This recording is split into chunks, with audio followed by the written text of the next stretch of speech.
کہ مولانا ظفر علی خان، مولانا محمد علی جوہر اور BMA سے یہ کہانی شروع ہوتی ہے اگر بر صغیر کی تاریخ کا مطالعہ کریں، اور اس کے بعد یہ سلسلہ چلتا ہے جس میں محترم صلاح الدین شہید منہاج پڑھنا ہمارے اس وقت جو بہت سے لوگ موجود بھی ہیں، بہت سے لوگ جو ہے دار فانی سے پوچھ کر گئے، انور جلیل صاحب اور دیگر لوگ، اور میرے اساتذہ پروفیسر ذکریہ ساجد صاحب، مجھے الحمدللہ یہ بھی شرف حاصل ہے کہ میرے استاد ہیں جو جامعہ کراچی کے شعبہ صحافت کے بانی ہیں، پروفیسر ذکریہ ساجد صاحب، میں نے ان سے بھی پڑھا ہے، اور مجھے یہ بھی اعزاز حاصل ہے کہ جناب متین الرحمان مرتضیٰ صاحب وہ بھی میرے استاد ہیں، اور میں نے ان سے اردو جرنلزم پڑھا، تو محمود مدنی صاحب اور کئی نام ہیں الحمدللہ، اللہ تعالیٰ نے موقع دیا کہ ہم نے بڑے استادوں سے تعلیم حاصل کی جن کا بڑا نام ہے۔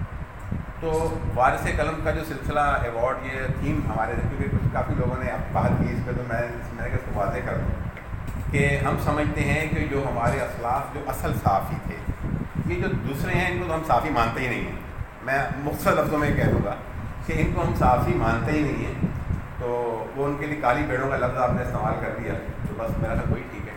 تو جو اصل صحافی ہیں ان کا جو حق ادا کیا ہے،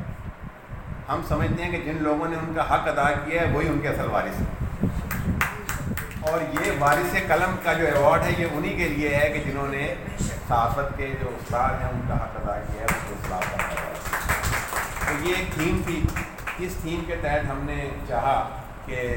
ابھی آپ میں اس کو بہت سے لوگ تھے ہمارے ساتھ بھی، اس دن آرٹ کونسل میں پورا سلسلہ اردو کانفرنس کا چل رہا تھا،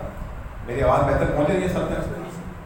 تو اس میں ایک دن عامر میر صاحب آئے ہوئے تھے، پھر جس دن ہم گئے تو سہیل وڑائی صاحب بھی آئے ہوئے تھے، تو بڑے نام ہیں اور قابل قدر ہیں ہمارے لیے، سینئرز ہیں ہمارے، لیکن میں سمجھتا ہوں کہ ان سے کہیں زیادہ پذیرائی کے قابل بہت سے لوگ ایسے ہیں کہ جن کو پذیرائی نہیں مل پائی،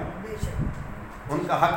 تو شاید ہم ابھی بھی ادا نہ کر پائیں، لیکن ہم نے الحمدللہ ثم الحمدللہ آپ کے سامنے ان ہستیوں کو بٹھایا ہے کہ جو واقعی اس کے حقدار ہیں۔ جناب محترم حلیم شرر صاحب، جناب تحسین کمال صاحب، جناب عشرت بدروی صاحب، جناب ارشاد احمد خان صاحب،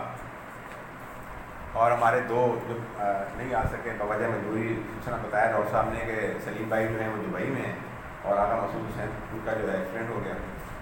تو ہم نے کوشش یہ کی ہے کہ یہ پہلا قدم ہم رکھیں NPC میں، ایک بنیاد رکھیں تاکہ ہمارے بعد جو آنے والے لوگ ہیں